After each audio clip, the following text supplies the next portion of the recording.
Hello, I'm here today to talk about a very important and pressing political issue.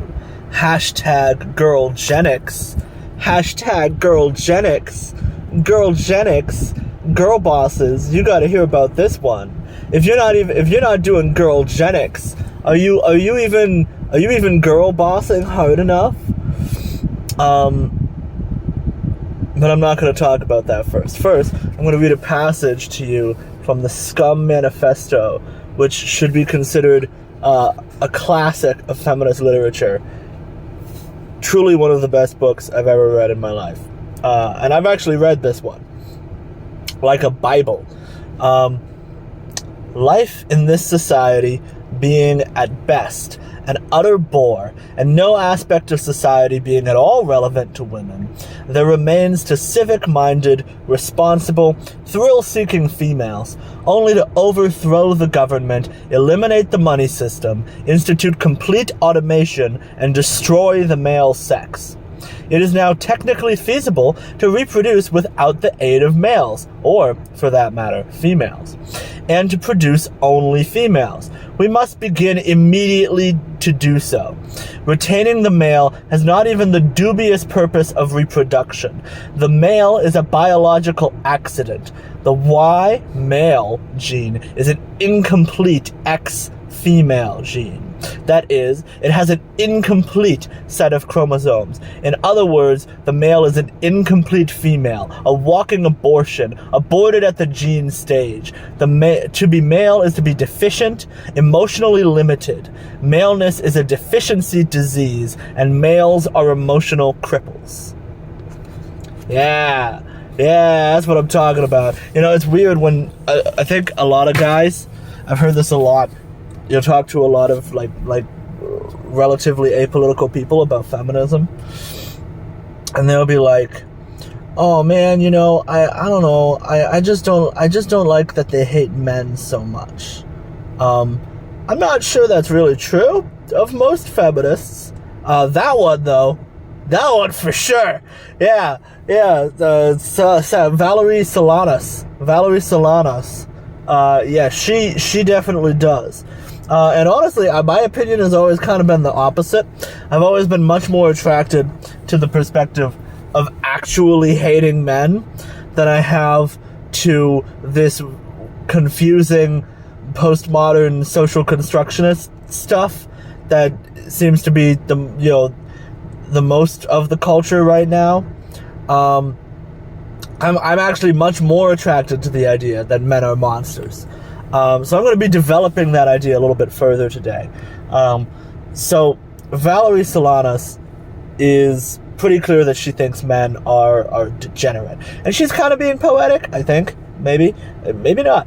And the poetics that she's trying to do is she's trying to criticize patriarchal society, but the way that she's doing it is by just cathartically ranting about all the awful things men do. And if you wanted to develop her position into a more legitimate position, there are some things you could do. First of all, I just learned recently that in vitro fertilization is you can choose the sex of your child. I have always heard about the possibility of choosing the sex of your child in the context of genetic modification debates, and I always thought, man, you know, I can't wait for the day where we start being able to modify our children in that way. I think it would be really good and really cool for humanity to be able to do away with a lot of our flaws in that way and just sort of evolve to the next stage of humanity. I would be very excited about that possibility. And it's already possible. Apparently it's been possible for a while. You could just select which embryos to use in the process of in vitro fertilization. So you can select whether your child is going to be male or female in that way. So why choose female? Right? I guess that's because that's what girlgenics is. It's choosing female. Let's start with the feminist-y sort of reasons. I'm going to have links in the description for all of this. There's a book called The Better Half on the genetic superiority of women.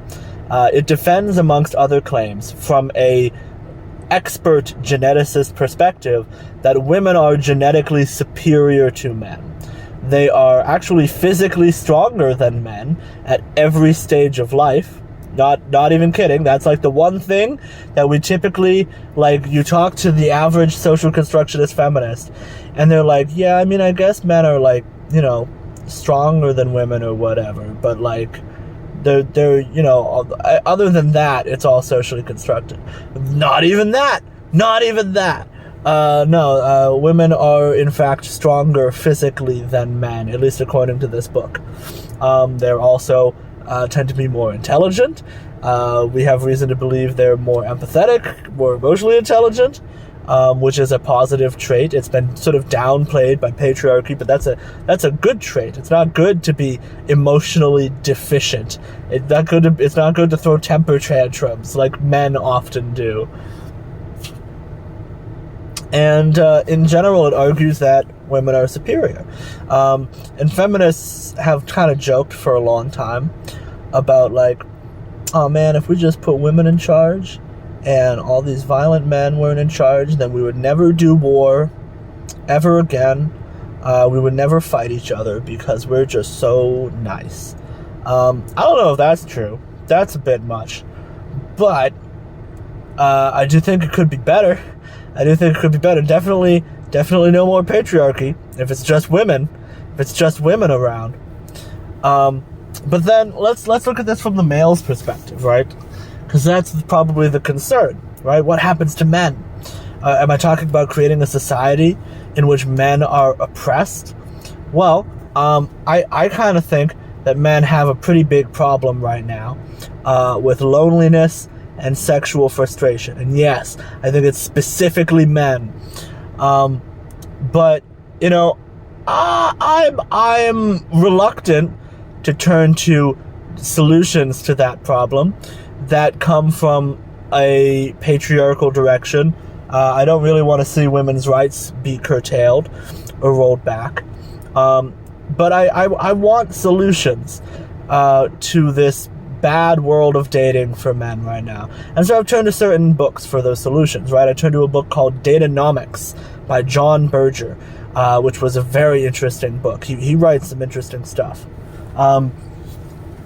One claim that he makes is that there's a class difference amongst men and women, where women tend to be more likely to be college educated in the modern world. I wonder why that is. Could it be because they're superior in intelligence? And that difference means that they're unlikely to date most men because most men are sort of beneath their class. So you end up with these two kind of class brackets. One with very few non-college educated women and many non-college educated men. And then another bracket with many college educated women and very few non-college educated men. And the thing he says is that women are very unlikely, if they're college educated, to date non-college educated men. So, where are we going with this? He makes an argument that within the culture where there are more women, women's interests predominate. They control and steer the dating market of that culture. And I found that argument suspect. I was like, I don't know about that. If you look at most other markets, because he does talk about dating like a market, right? He treats it kind of like, you know, a capitalism market.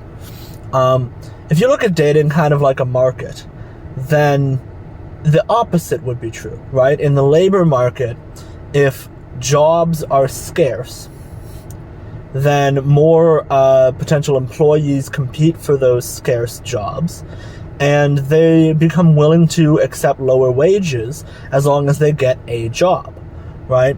Whereas if workers are scarce, then employers have to bend over backwards paying those employees higher wages in order to hire them, because they have so many jobs to choose from. The small pool of employees have so many jobs competing for their labor.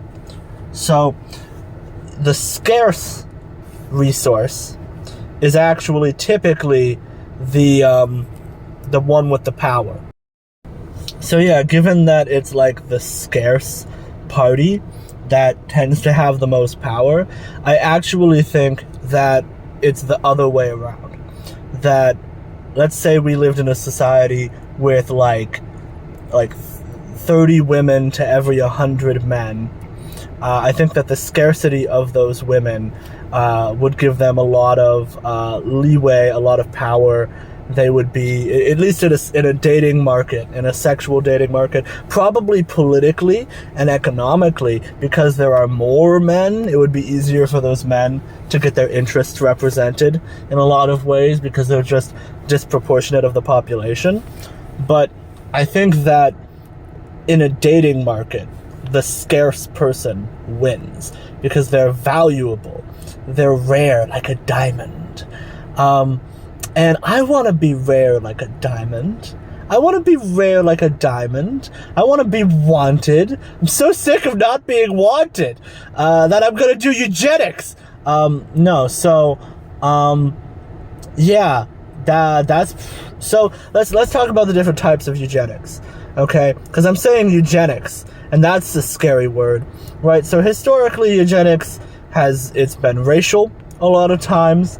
There's been any hierarchical dividing line you can come up with. Eugenics has been done along that dividing line, okay? But the thing is, eugenics, kind of by definition, is just controlling reproduction to get better outcomes, to get more fit children. That's literally all it is at its core.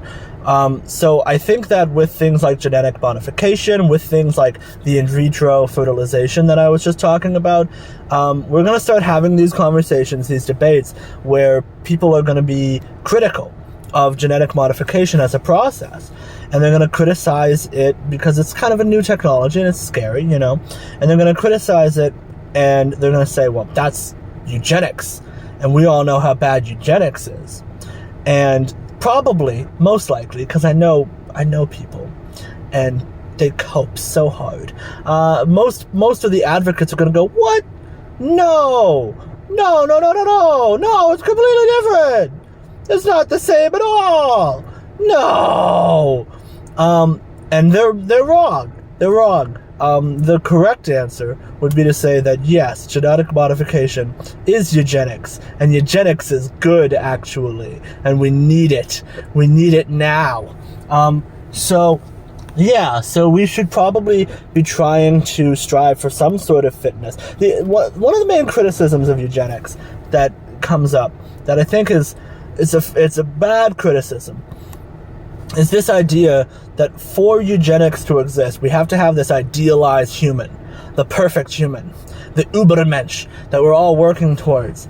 And everything that isn't that human just gets bred out of the gene pool. And we all work towards the same standard, and we start to homogenize, and our diversity disappears, and our complexity of humanity starts to disappear as we all work towards this perfect ideal person.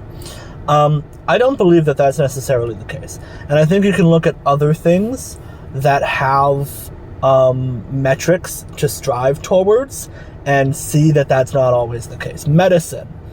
We have a concept of healthy in medicine, right? That is comparable to the standard of fit in eugenics, okay? And within medicine, the standard of healthy is not universal to every person, not perfectly. What health is can change depending on your body type and some of the complexities of who you are, right? But that doesn't mean that we completely define healthy out of existence. There are some things that we are willing at a certain point to say are unhealthy. It gets to a point where we're willing to say that this is bad. Like if somebody's in deep physical pain, all of the postmodern bullshit goes out the window, and we go, no, that's unhealthy, and unhealthy is bad, and healthy is good. And all of a sudden we're being very objective, and we have a very clear goal all of a sudden again. Same thing with eugenics, right? the goal is to alleviate the most extreme problems.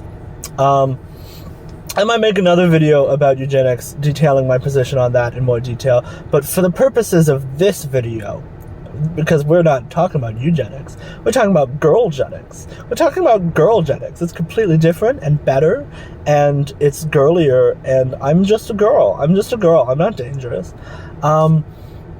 So girlgenics, right, for that, there are two types of eugenics that are important. Liberal eugenics, and I don't remember the name of the other one, so I'm just going to call it paternalistic eugenics.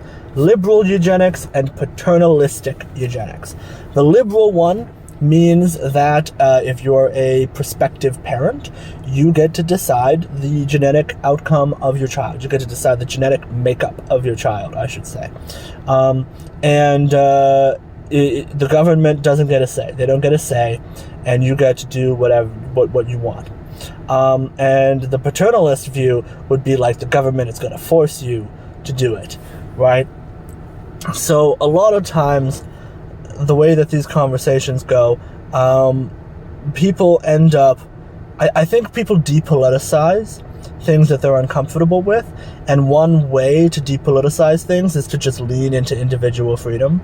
If you just lean on individual freedom, then you never have to have a position on anything, right? Like, is it good to genetically modify your children? Oh no, some parents can choose to genetically modify theirs, and other parents will choose not to genetically modify theirs. And it's different for everybody.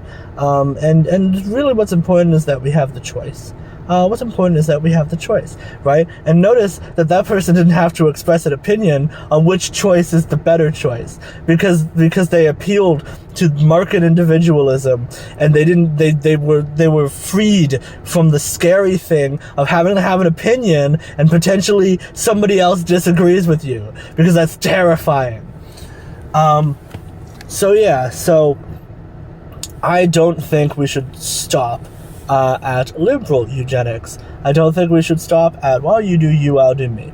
For one thing, you look at medicine, we don't have a completely liberal system of medicine. We do not have everything completely rooted in individual consent, especially not as it pertains to young children. Usually parents make medical decisions on behalf of their children, especially their small children. And of course, when it comes to abortion, we being liberals, typically err on the side of choice, right? Typically err on the side of woman's choice. So when it comes to medical consent with children, the parents make the choices, not the young people themselves, a lot of the time, right? And then the other factor here is that, let's take a look at Christian Science. Okay, Christian scientists don't believe in medicine. And I believe there was a Supreme Court case where they said you're not allowed to deny your child life-saving medical care because of your ridiculous woo-woo spiritual beliefs. Yeah, I just alienated the small Christian Science portion of my audience. Take that, Christian Scientist portion of my audience. They said you're not allowed to do that. So if you're not allowed to inflict severe medical harm upon your child because your child has rights, and just because you're a parent doesn't mean you get to do whatever you want with your child. You're not allowed to abuse your child. You're not allowed to beat your child. There are certain things you just can't do to a child. Why not, on that exact same basis, say that you're not allowed to deny your child a life free of physical ailments that you knew they were going to be born with, or that you could have known if you had gotten a genetic test and you failed to do so? Why not say that you actually do not have the right to inflict horrible, debilitating illness upon your children? And of course, there's going to be a difficult political conversation about where we draw the lines. Horrible, debilitating illness and, like, autism are not the same thing. They're not. There's going to need to be a degree of diversity and neurological diversity that we maintain, but I still think we should be trying to get rid of some of the worst stuff from the gene pool. So what would this look like policy-wise? What does this look like policy-wise? Unironically at this point, okay? It started as a joke. This thought started as a joke that I had, and now I just believe it. Now I was joking too hard, and now it's true. You repeat something enough times, and it just becomes the truth to you now. So now I believe it now. Policy-wise, you could probably not ban people from having children and require them to go through in vitro and require them to get a genetic test. That seems like a stretch. That seems too harsh, even for my edgy self, okay? Here's what I would be willing to suggest. I would be willing to suggest an incentive program. I would be willing to suggest paying people to get in vitro fertilization and to choose to have a female child over a male child. And the reason I believe in this as strongly as I do is because I think that if there were more women and fewer men, I would stand a chance in the world of dating. I really do. I think that, women will say, oh, I wouldn't date you if you were the last man on earth. Let's see, bitches!